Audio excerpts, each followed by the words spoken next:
ginecologi a Castelfranco e Montebelluna chiusura durante l'estate dei punti nascita degli ospedali. Il direttore dell'ULSS 2 Benazzi accusa il Ministero, le università non formano abbastanza specialisti, ma i sindacati attaccano.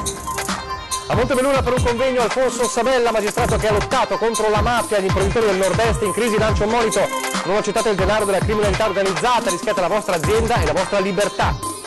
Nuovo colpo della ladra che abbraccia per strada gli anziani per derubarli, vittima questa volta un 92enne di Conegliano, il monito alle potenziali vittime, state attenti. Nuovo ramo di indagine sul crack Veneto Banca, la procura indaga anche su agenzia internazionale incaricata del controllo dei conti.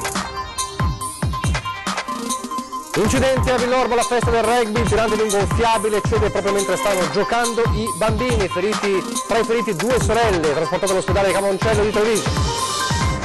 Nella serata di oggi fino a sabato nuova allerta temporale in Veneto, l'estate è appena iniziata a vedere un break improvviso del caldo con l'arrivo di nubifragi anche intensi. A Sacrario di Cima Grappa si è svolta la cerimonia commemorativa nel centenario della Grande Guerra, una giornata che ha voluto anche ricordare la battaglia del solstizio. Telespettatori di Antena 3, buonasera, ben ritrovati all'edizione trevigiana dei nostri telegiornali e in primo piano, come avete visto e sentito dai titoli, c'è la sanità e la polemica per la chiusura durante l'estate dei punti nascita degli ospedali di Castelfranco e Montebelluna, con il direttore dell'ULSS 2 Francesco Benazzi che attacca il Ministero perché dice le università non formano abbastanza specialisti. Reparti di ostetricia degli ospedali di Castelfranco e Montebelluna chiusi un mese ciascuno in estate per far fare le ferie ai medici. Troppo pochi ginecologi per organizzare turni che garantiscano la sicurezza delle pazienti che devono partorire. Non perché l'ULSS trevigiana non voglia rimpinguare gli organici, la Regione ha anzi autorizzato l'assunzione di 12 nuovi ginecologi nella Marca, ma perché non ci sono specialisti e le nuove leve saranno disponibili solo da settembre. Oggi noi viviamo in una carenza di medici specialisti e questa carenza è purtroppo legata alla cattiva programmazione che fa il MIUR, il Ministero dell'Università. Oggi noi abbiamo bisogno di specialisti, la programmazione purtroppo non ce li dà.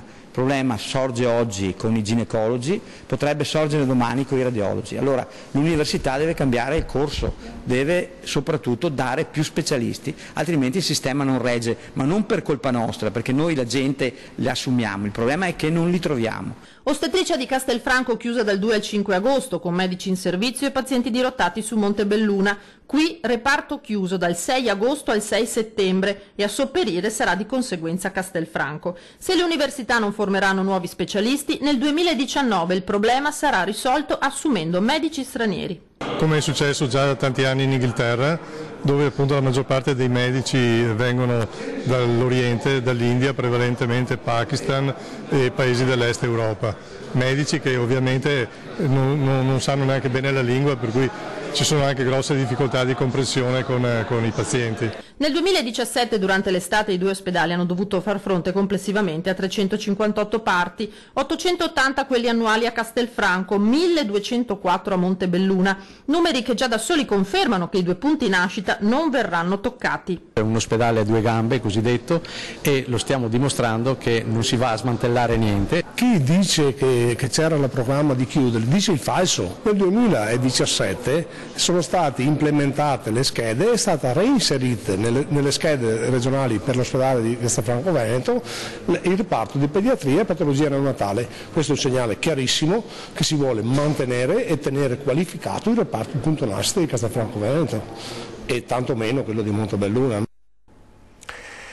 Critico invece sulla vicenda il sindacato, in particolare la CGIL, che con il segretario della funzione pubblica Ivan Bernini commenta la chiusura estiva per un mese ciascuno dei punti nascita di Castelfranco e Montebelluna. Su Castelfranco dice la politica disinveste, speriamo che sia soltanto una soluzione tampone, questa è solo la punta dell'iceberg di un quadro regionale di totale disinvestimento e di disimpegno, attacca Bernini. Quello che era riconosciuto come eccellenza a livello veneto, il punto nascita di Castelfranco, a causa della totale incertezza sul suo futuro, non è più attrattivo neppure per i professionisti, tant'è che l'ultimo concorso per assumere nuovo personale è andato deserto. Questo è l'attacco del sindacato. E questa notizia, questa polemica arriva proprio nel giorno in cui peraltro il Veneto assieme a Umbria e Marche si confermano a livello nazionale tra le prime 3 regioni benchmark, ovvero modello di riferimento in sanità in tutta Italia. Lo ha reso noto oggi la conferenza delle regioni, segnalandole come le migliori sanità italiane. Con modestia ma con altrettanto orgoglio ha detto, commentando questa scelta, il governatore Luca Zaia: ritengo si tratti di un riconoscimento che la sanità veneta si è meritata con i risultati clinici, con la organizzazione in continuo aggiornamento e con il rispetto dei parametri nazionali in materia. Dunque un Veneto che continua ad essere nel trittico dei migliori in tema sanità, e questo nonostante i problemi dovuti, dice Zaia, anche ai tagli. Ne ha parlato proprio ieri sera, ospite di 20 e 10. Sentiamo le sue parole. Il vero tema è che noi abbiamo avuto tagli in continuazione in questi anni. Do solo un dato: la cifra libera per gestire la regione era 500 milioni di euro nel 2010, oggi la cifra libera per gestire la regione è 52 milioni di euro. Questo è quello che è accaduto in 8 anni. E noi tiriamo cinghia. Pensate che io ho fatto la scelta di non applicare tasse ai veneti? Perché qualcuno potrà dire: sì, Zaia dice queste cifre ma poteva applicare tasse. Io questo mandato lo voglio chiudere senza tasse. Non preleviamo ogni anno dalle tasche dei veneti 1 miliardo 179 milioni di euro. 1 miliardo 179 milioni di euro che non preleviamo. Come? Non applicando l'addizionale IRPEF. In Veneto non si applicano i ticket della sanità. Adesso tutti stanno a casa: come? Ma io pago il ticket? Sì, ma sono i ticket stabiliti dalla legge nazionale, poi la regione ha la facoltà di applicare il ticket. Tutte le regioni li applicano, il Veneto ha scelto di non applicarli, quindi in Veneto si applicano i ticket di base previsti, imposti dalla legge nazionale. Qualcuno dice: potresti fare a meno di applicarli? No, ma dico anche perché no, perché nel 2010 io addirittura ho fatto un ricorso contro il nostro governo, contro un ticket. Per cui c'è anche la coscienza a posto. Io li ho portati in Corte Costituzionale e ho perso, perché la Corte ha detto che io sono obbligato ad applicare i ticket nazionali. Dalla questione sanità alla emergenza dello spettro delle mafie in Veneto, se ne è parlato tante volte, ne ha parlato anche Alfonso Sabella nella Marca in queste ore per un convegno a Montebelluna, magistrato antimafia di lungo corso che ha lottato contro la mafia. Ha catturato tra gli altri un pericoloso latitante come Giovanni Brusca, ed è un Sabella che agli imprenditori del nord-est in crisi lancia un monito, quello di non accettare il denaro di una mafia che approfitta della crisi proprio per avvicinare gli imprenditori. Il magistrato siciliano Alfonso Sabella, già sostituto procuratore nel pool antimafia di Giancarlo Caselli, che arrestò latitanti del calibro di Leoluca Bagarella e Giovanni Brusca, nella Marca per presenziare a Montebelluna un convegno promosso dal Lions Club sulle infiltrazioni mafiose, ammonisce gli imprenditori in crisi del nord-est. Attenzione, dice, a non farsi prestare denaro dalla criminalità organizzata. Non significa restare a galla, significa andare a fondo. Rifiutate il denaro che proviene, di cui non avete la certezza della provenienza, perché quel denaro che oggi prendete e che magari vi consentirà di superare un momento di crisi o vi permetterà di mettervi al passo con altre aziende o superare altre aziende, poi un domani sarete costretti a restituirlo, ma con tantissimi interessi, nel senso che saranno cambiali che voi non sarete più in grado di pagare, e perderete anche la vostra azienda e rischiate anche di perdere la vostra libertà. Siamo già oltre, dice Sabella, con alle spalle l'esperienza di assessore alla legalità del Comune di Roma, il rischio di infiltrazioni al nord. I ripetuti roghi nelle aziende di smaltimento rifiuti del Veneto ne sono una dimostrazione. È un fortissimo campanello d'allarme, io posso pensare, perché proprio il traffico di rifiuti è uno dei business su cui le mafie da alcuni anni stanno puntando in maniera particolare. La mafia, prosegue il magistrato, è alla conquista del nord. È un momento in cui le mafie tendono un'espansione che non è più solo finalizzata al riciclaggio del loro denaro o al reinvestimento di quel denaro, ma è anche finalizzata ad acquisire il controllo di sacche del territorio, come quello che per esempio è avvenuto a Roma. Adesso torniamo a parlare di sicurezza, non di criminalità organizzata, ma comunque di un allarme che riguarda invece i furti con vittime anziani, perché c'è un nuovo colpo della ladra che ormai da tempo imperversa nella Marca trevigiana, abbracciando per strada gli anziani per derubarli. Vittima questa volta un 92enne di Conegliano. Nell'ultimo mese ha colpito almeno 6 volte con le medesime modalità.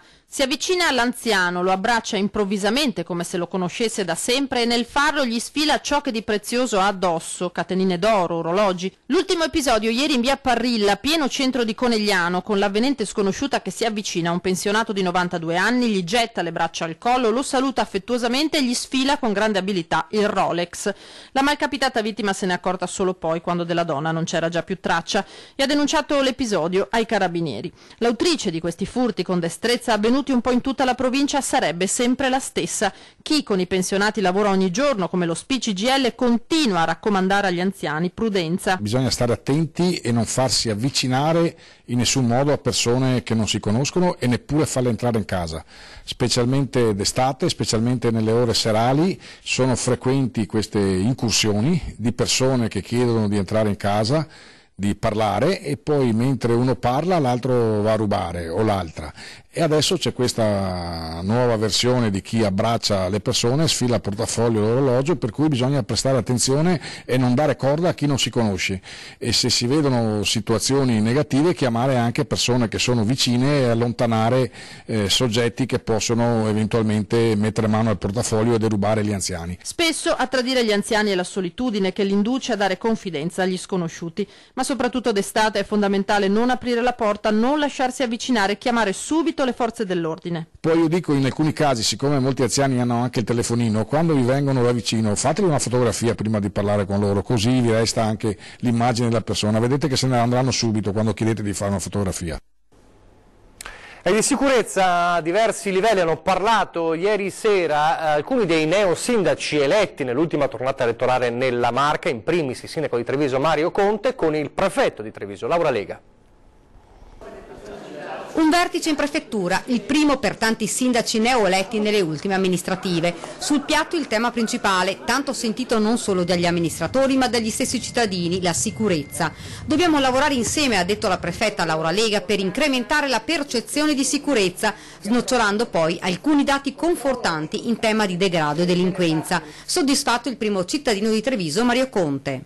Io personalmente ho fatto presente alcune criticità legate appunto alla sicurezza del nostro territorio, alla presenza di migranti, alla presenza della caserma Serena e di altri centri di accoglienza, ma poi altri temi sono stati portati a conoscenza del prefetto, che tra l'altro era ben consapevole di questo, per esempio legate alla carenza di organico nelle strutture amministrative e dei comuni. Ogni sindaco ha esposto le problematiche del proprio territorio, dal bisogno di incrementare la videosorveglianza nelle zone considerate a rischio, al controllare i parchi che si trovano in uno stato di degrado. Così la prima cittadina di Strana, Maria Grazia Gasparini. Noi in particolar modo vorremmo anche far presidiare dei parchi gioco che sono in degrado anche con dei volontari delle associazioni d'Arma in congedo, in modo da poter far tornare le famiglie. E lo stesso, la sicurezza è anche riuscire a fare un'edilizia scolastica, per noi che dobbiamo realizzare anche le nuove scuole in piena sicurezza. Il prefetto ha inoltre sollecitato le amministrazioni a ricorrere a consorzi e unioni di servizi per superare le carenze di personale nei municipi trevigiani,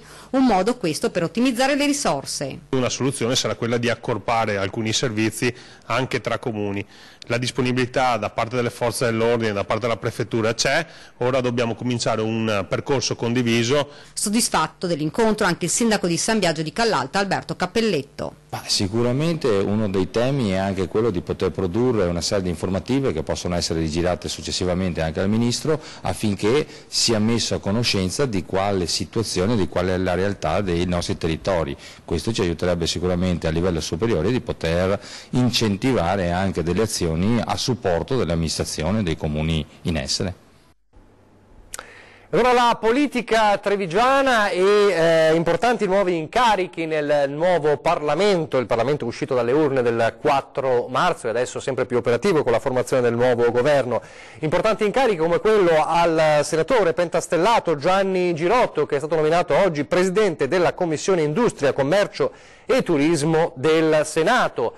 Ma c'è anche la nomina di Angela Colmellere, deputata della Lega Nord, che ha annunciato anche su Twitter, vediamo anche le foto. È un grande onore per me essere eletta segretario della 7ª Commissione Cultura, Scienza e Istruzione alla Camera dei Deputati, una commissione che sento vicina a me, che ritengo importante e determinante. C'è tanto da fare e tanto da migliorare, il mio impegno sarà massimo e teso a risultati concreti. E poi anche Marica Fantuz della Lega Nord alla Camera con vicepresidente della Commissione Difesa, mentre sempre la Commissione Difesa, la vicepresidenza, ma per la minoranza, la nomina del bellunese del Partito Democratico Roger Domenech, ex segretario regionale del Partito Democratico, quindi un nord-est che entra nei meccanismi importanti del Parlamento con queste nuove nomine.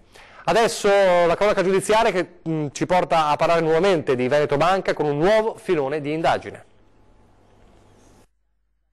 Il fascicolo aperto dalla Procura della Repubblica di Treviso è formalmente a carico di ignoti, ma a finire sotto la lente della magistratura che indaga sul crack di Veneto Banca è l'agenzia internazionale incaricata del controllo dei conti, che avrebbe presentato false certificazioni del buon andamento della Popolare Veneta, affermando ad esempio che il bilancio d'esercizio forniva una rappresentazione veritiera e corretta della situazione patrimoniale e finanziaria della società.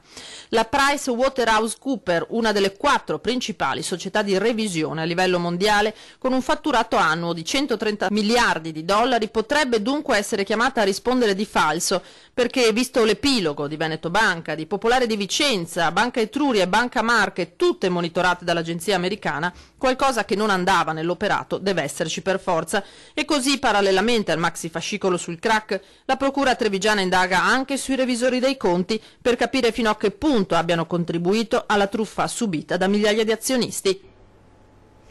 Allora, la paura l'altra sera a Villorba durante una festa con il tirante di un gonfiabile che ha ceduto proprio mentre giocavano i bimbi. Una serata tranquilla all'insegna del divertimento in un attimo si è trasformata in un incubo. Il tirante di un gonfiabile ha ceduto all'improvviso travolgendo i bambini che stavano giocando. Fra i feriti 2 sorelle di 11 e 7 anni trasportate d'urgenza all'ospedale Cafoncello. La più grande ha riportato le ferite più serie con una frattura alla base della testa, lesioni ad un braccio ed un trauma toracico. La mamma delle piccole ha spiegato che ad un tratto ha visto il tirante staccarsi da terra e piombare verso le figlie. Un dramma, la gente è sotto shock, tutti si gettano verso le bambine per tirarle fuori da quel gioco micidiale. Un medico presente alla festa presta i primi soccorsi. Sul posto arrivano 2 ambulanze. Poi la polemica. Nessuno degli organizzatori, dicono i genitori, hanno allertato i carabinieri. Il gioco è stato sgonfiato e messo via immediatamente. Oggi la famiglia denuncerà l'accaduto ai militari dell'Arma. Adesso il maltempo ormai in arrivo nel Veneto con condizioni di instabilità, precipitazioni a carattere di rovescio e temporale.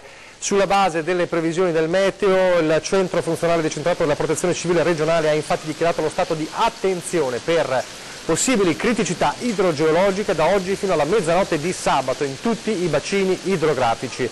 Da queste ore sono infatti previste condizioni di instabilità associate al passaggio di un sistema frontale con rovesci temporali che interesseranno dapprima le Dolomiti e successivamente si estenderanno alle Prealpi e dalla tarda serata notte alla pianura. Saranno possibili fenomeni anche intensi con forti rovesci, grandinate e forti raffiche di vento, più probabili tra Prealpi e pianura tra questa sera e la mattinata di domani. Adesso una breve pausa pubblicitaria, ci vediamo fra pochissimo.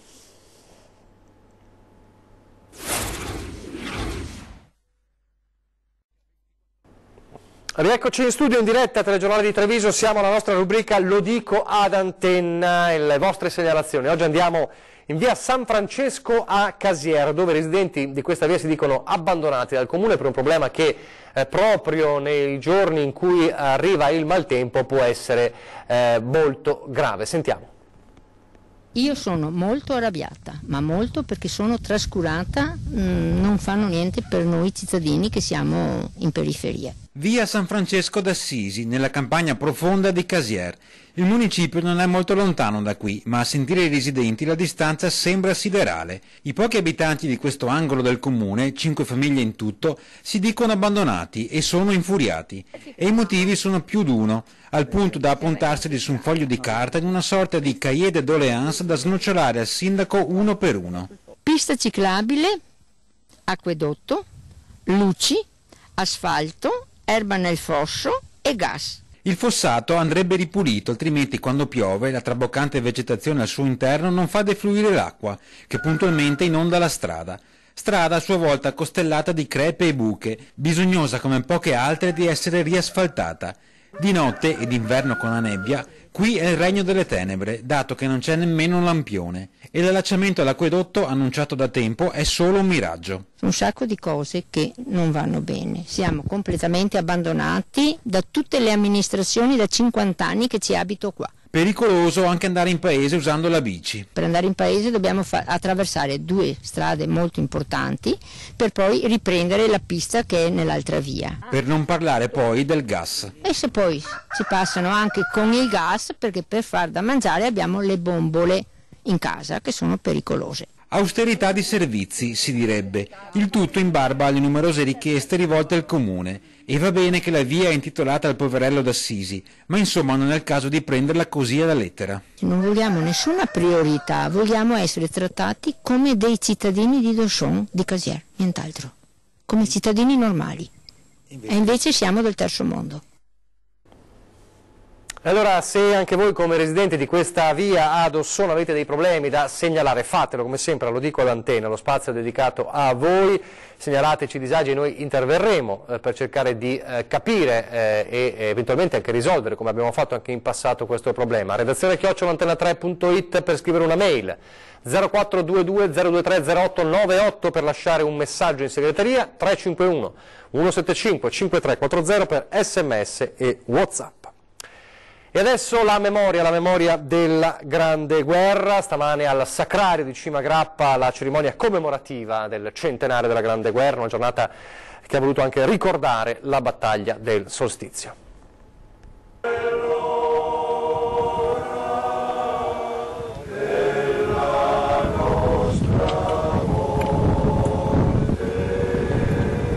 Alpini in prima fila, i sindaci tutti insieme con la fascia tricolore e poi le autorità civili e militari davanti al Sacrario di Cima Grappa per non dimenticare chi ha combattuto. Una cerimonia commemorativa nel centenario della Grande Guerra che si intreccia con il ricordo di un'altra battaglia sanguinosa, quella del solstizio d'estate, insieme per ricordare la tragedia che la Marca Trevigiana ha conosciuto nei mesi tra il 1917 e il 1918, in cui si è ritrovata divisa da uno dei fronti più cruenti della Prima Guerra Mondiale, la cui memoria è ancora viva nelle coscienze delle nostre genti.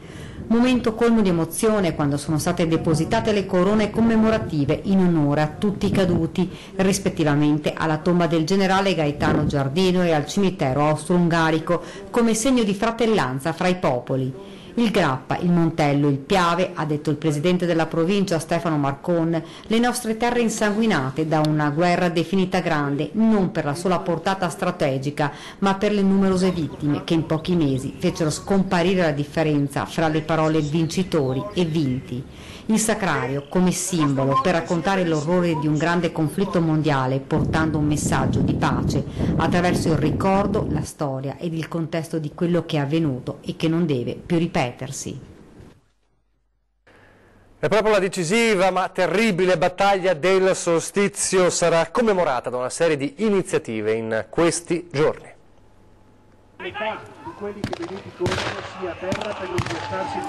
La battaglia di Colmoschine del 16 giugno di 100 anni fa, l'assalto degli arditi del 9° reparto e le retrovie della battaglia del solstizio lungo il fronte del Grappa tornano a vivere per 4 giorni a Bassano, Solagna e Pove. 100 anni sono un appuntamento con la storia. E sul Colmoschin si va a valorizzare quello che i migliori uomini di allora, i primi volontari, gli arditi, fecero con eroismo, con capacità militare, ma che cambiarono realmente sorte dell'Italia. Da lì iniziò poi la vittoria che portò a Vittorio Veneto. Clou delle celebrazioni saranno le 2 giornate di sabato e domenica con la cerimonia a Colmoschin e la rievocazione storica a Pove. Uno che arriva a Pove troverà Pove 1918, gli abitanti vestiti con gli abiti dell'epoca, avremo i muli che passeggiano per le vie, le salmerie, gli alpini, gli arditi, tutti come se fossero nel giugno del 1918. La rievocazione, diventata ormai tradizione, è stata inserita nel calendario ufficiale delle manifestazioni regionali per il centenario ed è sostenuta da Palazzo Balbi con 20.000 euro di finanziamento. Quest'anno sarà preceduta da un'alzabandiera solenne sabato mattina sul Col Moschin, cui parteciperanno il ministro degli affari regionali Erika Stefani e il capo di Stato Maggiore dell'Esercito Salvatore Farina. Una lezione di storia patria che continua a parlare al Veneto di oggi e alle generazioni di domani. Se si fosse rotta la diga del Grappa, le truppe austro-ungariche avrebbero per primi verso Bassano e poi tranquillamente anche il resto della pianura veneta. Così non fu, grazie senz'altro all'impegno di moltissimi soldati che sacrificarono spesso anche la vita. Ricordarli è un dovere. La guerra da qualunque parte venga osservata è sempre una sconfitta, perché è la sconfitta della ragione, del dialogo, del buonsenso. Noi queste cose le facciamo per ricordare chi ha dato la vita per farci stare un po' meglio. Siamo in chiusura, vi ricordo l'appuntamento con 20:10 fra pochissimo, la politica in primo piano. Ospite di Ferdinando Varino è infatti Alessandro Bisatto, segretario regionale del Partito Democratico del Veneto, per fare il punto di situazione di un centro-sinistra che dopo le amministrative cerca di ricostruire una sua identità e un suo futuro, quindi da non perdere questa puntata con il segretario regionale del PD Alessandro Bisatto. È davvero tutto, vi lascio alle previsioni del tempo, grazie per averci seguito e arrivederci.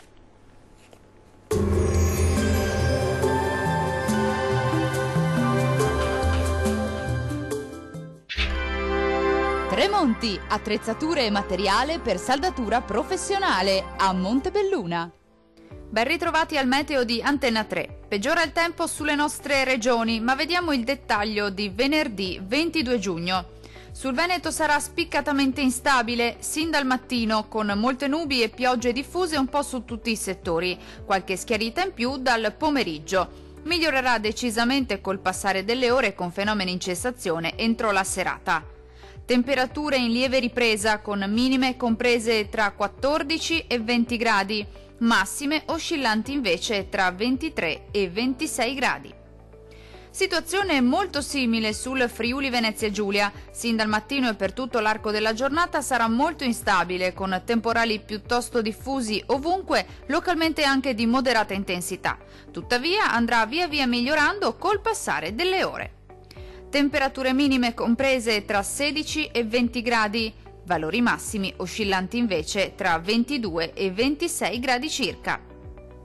Raggiungiamo infine il Trentino Alto Adige. Poche variazioni, molte nubi ovunque con cielo spesso coperto, rovesci e temporali sparsi ma frequenti un po' su tutti i settori.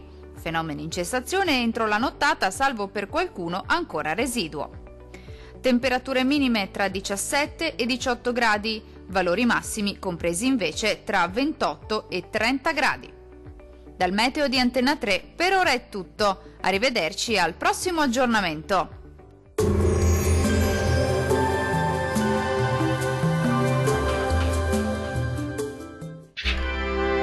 Tremonti, attrezzature e materiale per saldatura professionale a Montebelluna.